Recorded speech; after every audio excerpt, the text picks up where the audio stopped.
అందితే జుట్టు అందకపోతే కాళ్ళు. ఇదే అమెరికా స్టైల్.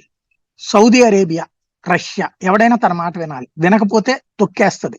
రష్యా తన మాట వినలేదు కాబట్టి రష్యా మీద ఆంక్షలు పెట్టి రష్యాకు సంబంధించిన ఆస్తులు ఇప్పుడు అమ్మేసి ఉక్రెయిన్కి ఇద్దాం అనుకుంటారు. అదే సందర్భంలో సౌదీ అరేబియా మీద ఆ మధ్యన ఆంక్షలు పెట్టింది. ఎందుకని? రష్యా దగ్గర నుంచి రష్యా మీద తాము ఆంక్షలు పెట్టాం కాబట్టి ఆయిల్ ఎక్కువ అమ్మమని సౌదీ అరేబియాని అడిగింది. అడిగేదేదో మర్యాదగా అడిగిందా? సౌదీ అరేబియా రాజు దుర్మార్గుడు అయినా సరే మేము మర్యాదగా ఉంటున్నాం కాబట్టి మాకు ఆయిల్ ఎక్కువ ఉత్పత్తి చేసి ఎక్కువ తవ్వివ్వండి అని. దానికి మండిపడ్డటువంటి సౌదీ అరేబియా యువరాజు ప్రధానమంత్రి మహమ్మద్ బిన్ సల్మాన్ అసలు మీకు ఇచ్చేదేంద్ర పోండి అని చెప్పేసి 100 బ్యారెల్స్ కావాలంటే ఓ 10 తగ్గిచ్చి 90 ఇస్తాను, మీకు ఇష్టమైతే తీసుకోండి, అది కూడా మేము ఇచ్చిన రేటుకి ఇస్తే తీసుకోండి, లేకపోతే పోండి అన్నాడు. దాంతో సచ్చినట్టు తీసుకోవాల్సి వస్తుంది.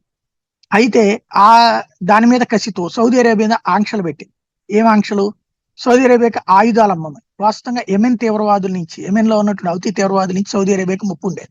అందుకోసం ఆయుధాలు ఇచ్చేది, గతంలో అమ్మేది, డబ్బులు ఇచ్చినే అమ్మేది, డబ్బులు తీసుకునే. కానీ అవి అమ్మను పొమ్మనమని చెప్పింది.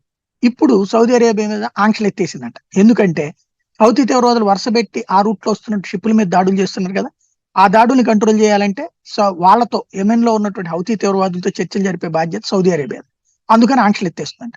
దీనికే ఓ సామెత ఉంది కదా, అందితే జుట్టు అందకపోతే కాళ్ళని, అదే ఇక్కడ నిరూపిస్తున్నారు.